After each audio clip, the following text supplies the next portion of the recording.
Sa number 3, naglabot na sa 300,000 pesos ang reward money para sa pagtudlo sa persona nga nag-Indian target sa Aspin nga si TikTok. Ang tagiya sing ido nagsiling ay kaduha na ini nga kabuhi ni TikTok matapos nga maipitman sadto sang salakyan. May report si Romeo Subaldo.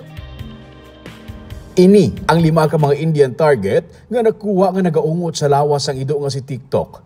Bisan na mo sini kadalag ko sa mga lansang kagkabilya nga may sarait pa sa punta nga natuslok sa iyang lawas, tigayon siya nga nakasurvive. Kaina sa One Veterinarian Animal Clinic sa Bacolod, gina-laser ang iyang mga tinahian kag mga pilas para mapadasig ang iyang healing. Sunod sa veterinarian si Dr. Aaron Pabalan, ang iya na wala nga tiil amugid ang natamaan. Hindi man basta-basta nga mapangbutong ang mga Indian target kay mahimo nga maglala pagid ang mga pilas sang ido. Gusto ka nga mabalik idaya ng iyang inang normal lang movement function sa iyang kamot. Kay ang dalom gid igo right? Yung meron siya naigugid ng iyang ang sa left yang kamot ito amo ng dalom dok.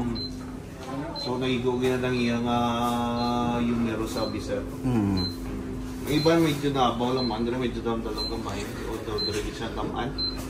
So mga gina-intensify ang iyang laser man, kaya gina-rehab ta siya. Gina-therapy siya para liwat niya pa nga magamit ang iyang tiil.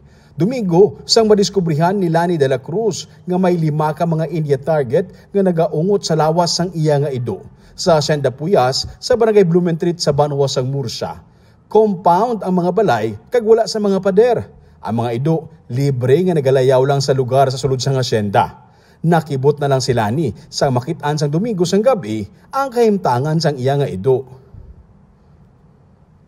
Upod na sa tiyo, pabala ng Lawig Carbaw. Tapos, nakita na sa sang tiyo na ako na may mga... Pagbalik niya, may mga Indian target?